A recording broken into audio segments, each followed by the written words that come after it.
Hello and welcome to Game Hydro. Today we're talking about a game called Savage Survival Jurassic Isle, which is a MMO, real-time strategy, survival type of game, similar to games like Last War, Dark War, and things like that.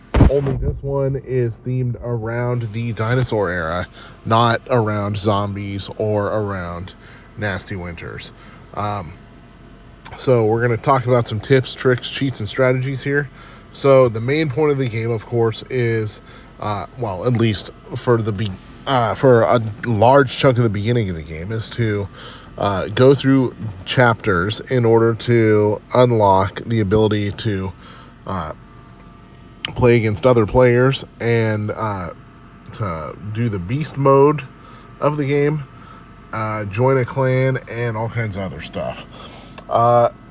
Speed something up here.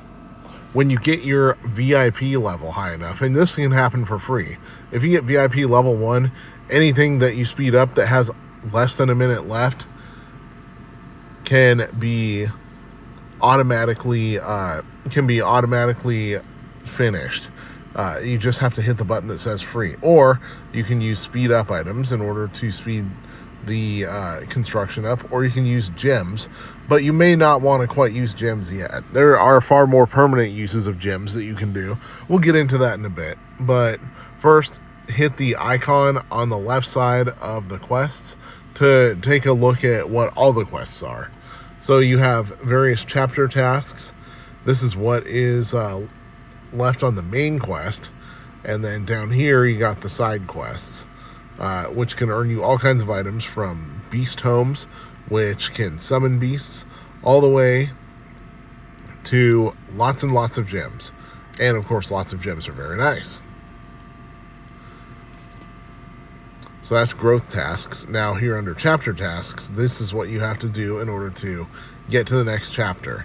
So you can upgrade the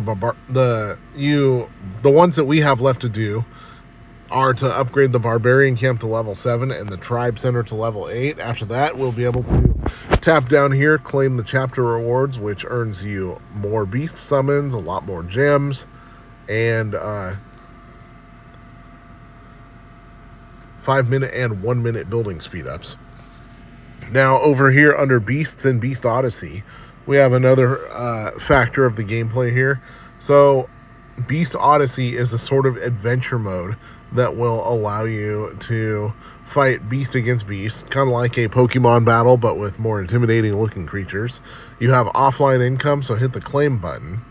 It builds up for up to 12 hours. We let it build up so that we could demonstrate this for you. We can collect stone and beast experience. We're going to do just that, and then go to the beast screen. So in order to get more beasts, you need to get enough beast shards. To do that, go to the summon area. We have 19 summons. We're going to go ahead and use 10 of them right now. Skip.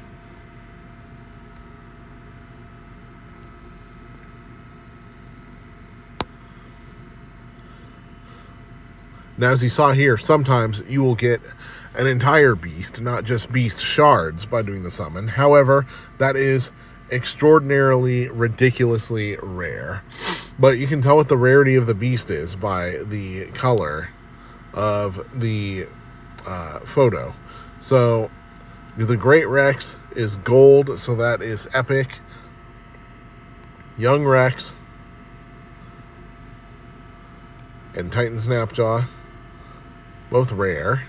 Golden Scale Rexling and Rexling, both common, or at least fairly common. So obviously the difference is that the more common, the rarer a beast is, the higher the base stats are. So this common Rexling has 3,201 combat power, 105 Odyssey power. Odyssey power, of course, refers to how effective in the Beast Odyssey it is.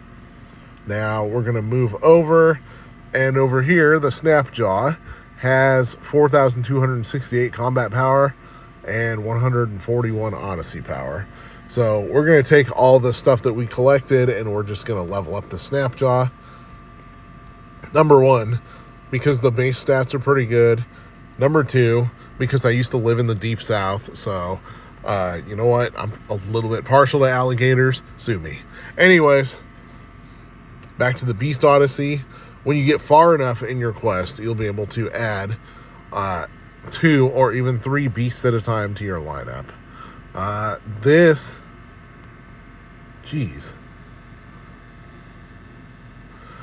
So the Beast Odyssey stays difficult for a bit, but then stays easy for a bit, but then gets real difficult real fast. We're going to add our 2 new beasts to the lineup and see how we can do.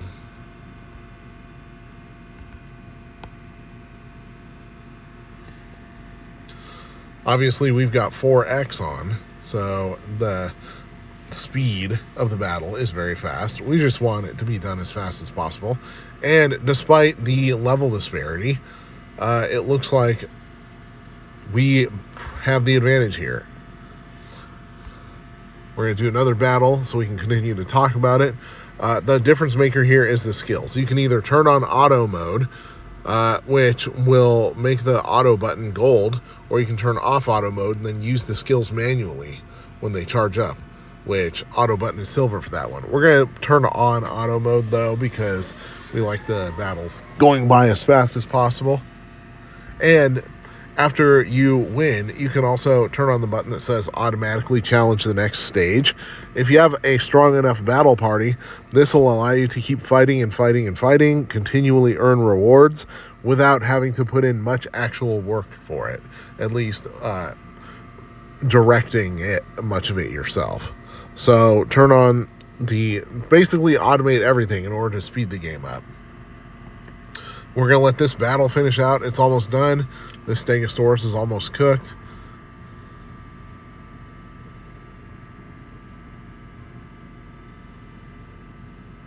And there we are.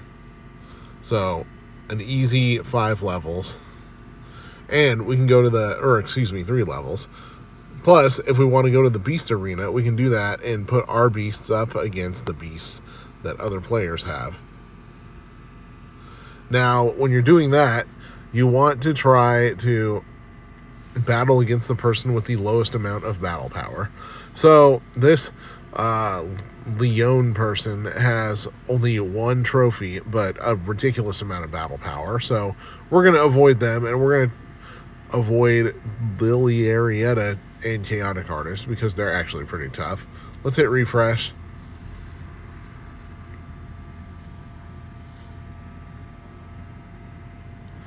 I'll give it a shot against Dark Vipa and see what happens, but it looks like they may be at an advantage here.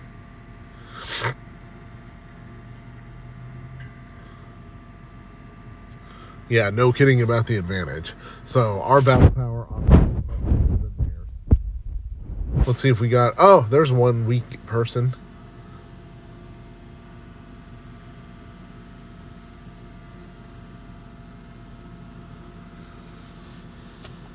Almost kind of looks like somebody that abandoned the game. You don't usually see people with that weak of a list of characters.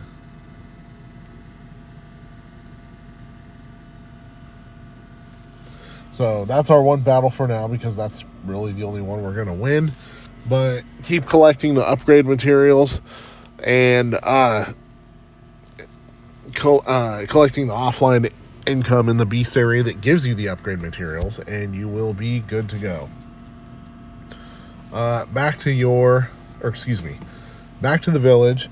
Tap on this hammer icon in the top left corner, and you'll be able to choose to either make a purchase to unlock permanently the ability to do 2 construction methods at once, or you can buy a 2-day building queue for 2,000 gems. Before that, you also will have a one-time option to get a 30-minute doubler speed up for free. So use that during an extra busy time and a time when you're able to play actively the whole time. Barbarian camp to level 7 is what we want. And for your other training buildings, be sure to... You don't have to only train one building at once. You can train all of them. And the more troops you train, the more powerful your attack and defense against other players are going to be. So train as many as you can, as often as you can. Over in the healer hut, you can heal any troops that are wounded.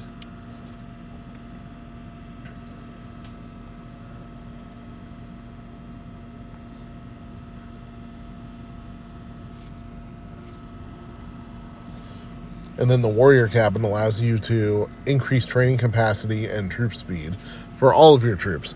So just one upgrade to the warrior cabin will affect the training speed for every single one of your training areas, which is quite nice. Obviously, there's the resource gathering buildings. We know what those do.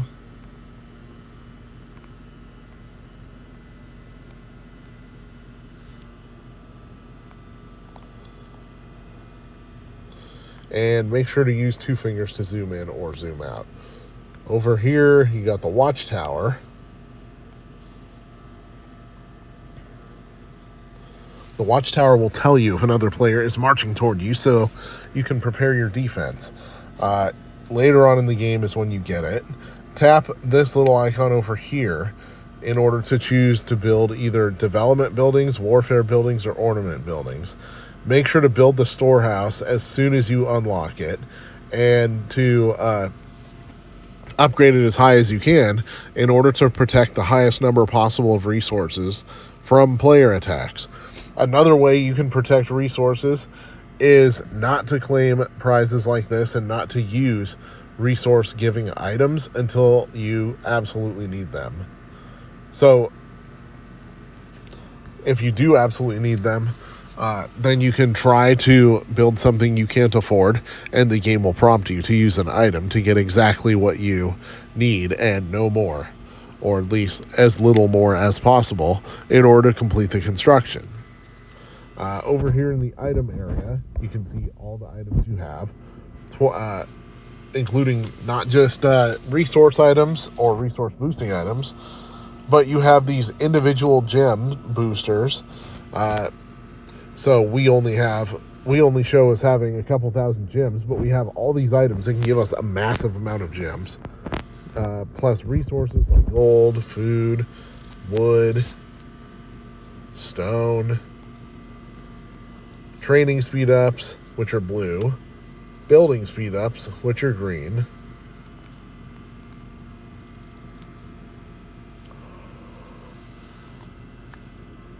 What does grilled meat do? Allows you to challenge the wild Rex. I think we may need more upgrades for this one. But that brings us to another topic, which is when you're out in the overworld challenging various beasts, make sure you go 1 level at a time. In fact, the game will only allow you to go 1 level at a time. But challenge them as much as possible so that you can get as many boosts as possible. We're going to challenge one of them there. Now we're on the attack. And the rule's kind of similar for challenging other players, too. As new as the game is, most of these other players have bubbles around them, but as the server gets older, the bubbles will go away, meaning that you will be able to attack them. So the march is complete. Obviously, against the boar.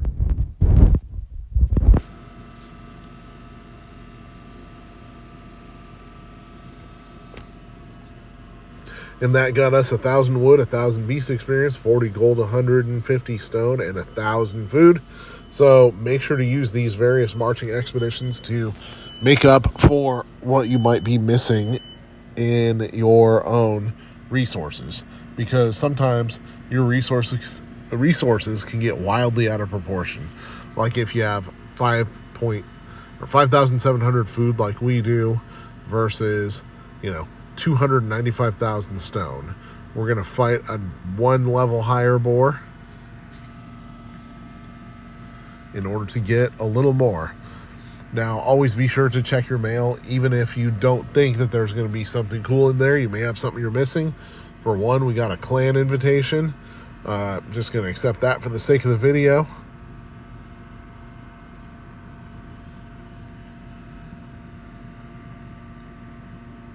system emails. Some of them are important, including this scam notification right here. Apparently players are running scams in the chat. Plus, you'll have emails with various rewards like massive amounts of food, experience, wood, stone, gold, and more beast tomes and gems.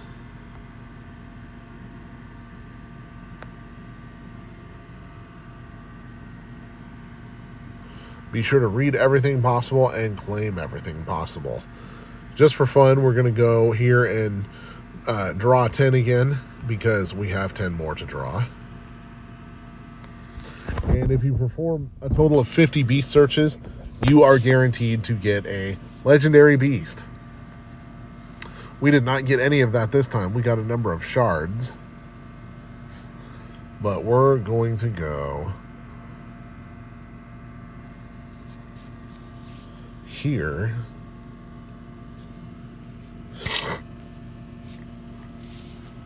And as you can see, there's a few more shards added to the list of monsters. And, for example, the Gilded Rex. That's one of the legendary beasts. The one legendary beast that we have right now is the Great Rex, but the Gilded Rex is going to be just as strong because rarity is the sole determiner of base stats. Over here, you can do different settings for your beasts. But if you don't really care that much, then you can leave it alone.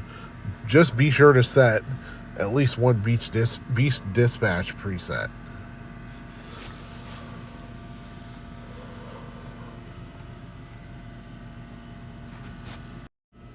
Finally, the wild bounty area allows you to auto-complete quests. You can get there from either the map or from your village. Hit this little map icon in the bottom left corner. You can see where the tap was. We're going to claim the rewards for the ones that we already completed. All you have to do is tap, go, and then hit attack. Select who you want to send, and your characters will automatically complete the quest. These are generally pretty quick to complete. Hit the handshake button to help your clan members. And over here in the clan area, you can help people out. You can shop in the clan market for all kinds of special rewards. There's other shops here too. For example, you earn glory every time you defeat another player on the map. So you can take that glory and use it at the glory shop to buy things like shields, beast homes, teleports, energy boosters, resources, all that stuff. Which, by the way, it's all good for different things. The beast homes are what you use for summons. Teleports are good for trying to get all the members of your clan posted up together. Clan battles, if you're the clan leader, you can start a clan battle. If you're not the leader, then you can still participate in battles that are started by the leader. And be sure to participate in special events as much as possible. The events will be great sources of rewards, and they will switch out on timed intervals, which means that new events will very frequently start, and when they do, they give you another great source of rewards. But anyways, this is about all of the tips and tricks we have for you for now for Savage Survival Jurassic Isle. Please like and subscribe if you like what you see and you like what we're doing. Thank you for watching Game Hydro.